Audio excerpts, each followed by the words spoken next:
How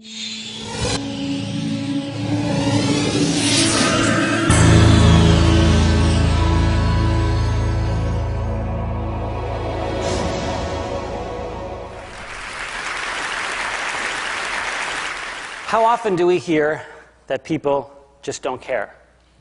How many times have you been told that real substantial change isn't possible because most people are too selfish, too stupid, or too lazy to try and make a difference in their community?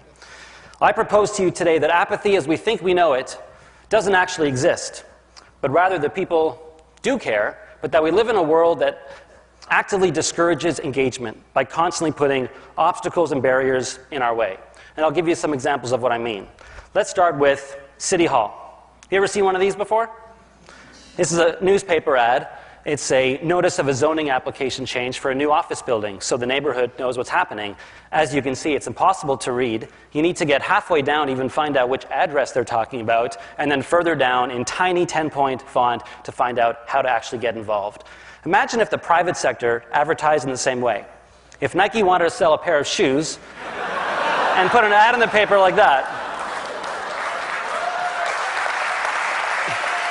Now, that would never happen. You'll never see an ad like that because Nike actually wants you to buy their shoes. Whereas the City of Toronto clearly doesn't want you involved with the planning process, otherwise their ads would look something like this, with all the information basically laid out clearly. As long as the city's putting out notices like this to try and get people engaged, then of course people aren't going to be engaged. But that's not apathy, that's intentional exclusion. Public space. The manner in which we mistreat our public spaces is a huge obstacle towards any type of progressive political change because we've essentially put a price tag on freedom of expression. Whoever has the most money gets the loudest voice, dominating the visual and mental environment. The problem with this model is that there's some amazing messages that need to be said that aren't profitable to say. So you're never going to see them on a billboard. The media plays an important role in developing our relationship with political change, mainly by ignoring politics and focusing on celebrities and scandals. But even when they do talk about important political issues, they do it in a way that I feel discourages engagement. And I'll give you an example. The Now magazine from last week, Progressive Downtown Weekly in Toronto. This is the cover story. It's an article about a theater performance, and it starts with basic information about where it is, in case you actually want to go and see it after you've read the article. Where, the time, the website. Same with this. It's a movie review, an art review, a book review, where the reading is in case you want to go. A restaurant, you might not want to just read about it, maybe you want to go to the restaurant, so they tell you where it is, what the prices are, the address, the phone number, etc. Then you get to their political articles. Here's a great article about an important election race that's happening, talks about the candidates, written very well, but no information, no follow-up, no websites for the campaigns, no information about when the debates are, where the campaign offices are.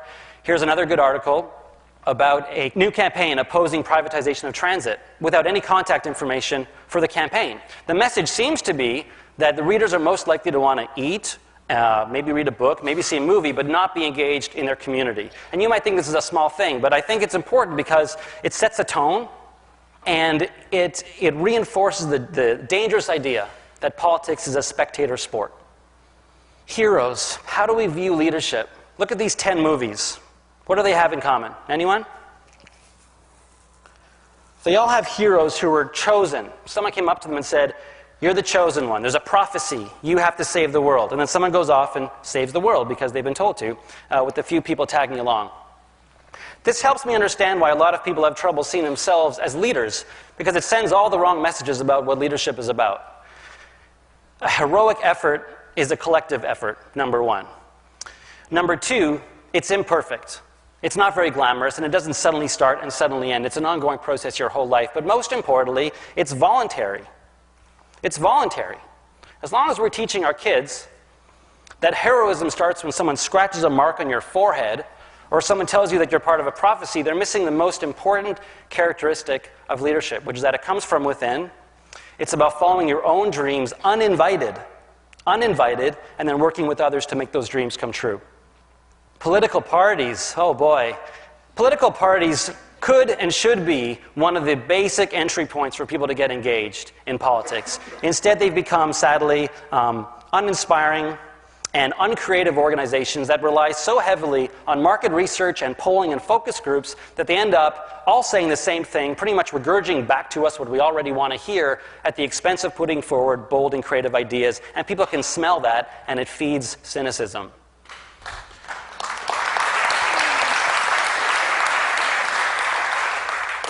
Charitable status.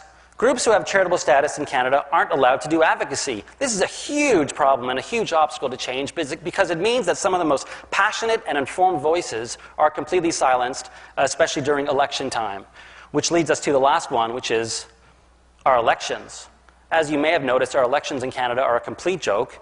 We use out-of-dated systems that are unfair and create random results. Canada is currently led by a party that most Canadians didn't actually want. How can we honestly and genuinely encourage more people to vote when votes don't count in Canada? And you add all this up together, and of course people are apathetic. It's like trying to run into a brick wall. Now, I'm not trying to be negative by throwing all these obstacles out and explaining what's in our way. Quite the opposite. I actually think people are amazing and smart and that they do care. But that, as I said, we live in this environment where all these obstacles are being put in our way. As long as we believe that people, our own neighbors, are selfish, stupid, or lazy, then there's no hope. But we can change all those things I mentioned. We can open up City Hall. We can reform our electoral systems. We can democratize our public spaces. My main message is, if we can redefine apathy, not as some kind of internal syndrome, but as a complex web of cultural barriers that reinforces disengagement, and if we can clearly identify what those obstacles are, and then if we can work together collectively to dismantle those obstacles, then anything is possible. Thank you.